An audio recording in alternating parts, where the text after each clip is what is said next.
ಎಲ್ಲರಿಗೂ ನಮಸ್ತೆ. ನಾನು MS ಸೈಯದ್ ನಿಜಾಮುದ್ದೀನ್ ಪಡುಬಿದ್ರಿ, ಕಾಂಗ್ರೆಸ್ ವಿಭಾಗದ ಅಲ್ಪಸಂಖ್ಯಾತರ ಘಟಕದ ಕಾರ್ಯದರ್ಶಿಯಾಗಿದ್ದೇನೆ, ಉಡುಪಿ ಜಿಲ್ಲೆಯದ್ದು.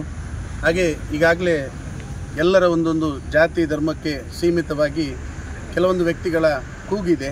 ಏನಂತ ಹೇಳಿದರೆ, ಕರಾವಳಿ ಪ್ರಾಧಿಕಾರದ ಅಧ್ಯಕ್ಷ ಸ್ಥಾನವನ್ನು ನಮ್ಮ ಕಮ್ಯುನಿಟಿಗೆ ಕೊಡಿ, ನಮ್ಮ ಜಾತಿಯವರಿಗೆ ಕೊಡಿ ಅನ್ನುವಂಥ ಒಂದು ಕೂಗು ಈಗಾಗಲೇ ಕೇಳಿ ಬರ್ತಾ ಇದೆ. ನನ್ನೊಂದು ಅನಿಸಿಕೆ ಏನಂತ ಹೇಳಿದರೆ, ಈ ಒಂದು ಕೂಗಿನ ಮಧ್ಯೆ ಕಾಂಗ್ರೆಸ್ ಪಕ್ಷದಲ್ಲಿ ನಿಷ್ಠಾವಂತ ಕಾರ್ಯಕರ್ತರ ಒಂದು ಕಡೆಗಣನೆ ಆಗ್ತಾ ಇದೆ ಅನ್ನುವಂಥದ್ದು ನನ್ನೊಂದು ಅಭಿಪ್ರಾಯ. ಯಾಕಂತ ಹೇಳಿದರೆ, ಕಾಂಗ್ರೆಸ್ ಪಕ್ಷದಲ್ಲಿ ನಿಷ್ಠಾವಂತವಾಗಿ ಕೆಲಸ ಮಾಡುವಂಥ ಯಾರು ವ್ಯಕ್ತಿಗಳಿದ್ದಾರೆ ಅವರನ್ನು ಗುರುತಿಸಿ, ಅದು ಯಾವುದೇ ಸಮುದಾಯದ ಆಗಿರಲಿ, ಯಾವ ಜಾತಿಯದ್ದು ಆಗಿರಲಿ, ಅವರಿಗೆ ಒಂದು ಆದ್ಯತೆಯನ್ನು ಕೊಡಬೇಕು ಅನ್ನುವಂಥದ್ದು ನನ್ನ ಅಭಿಪ್ರಾಯ.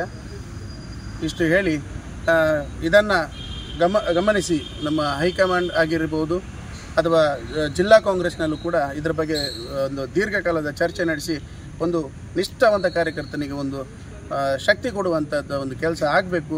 ಈ ಶಕ್ತಿ ಕೊಡುವ ಕೆಲಸದೊಂದಿಗೆ ಇನ್ನು ಮುಂದಿನ ದಿನಗಳಲ್ಲಿ ಕೂಡ ಕಾಂಗ್ರೆಸ್ ಪಕ್ಷಕ್ಕೆ ದುಡಿಯುವಂಥ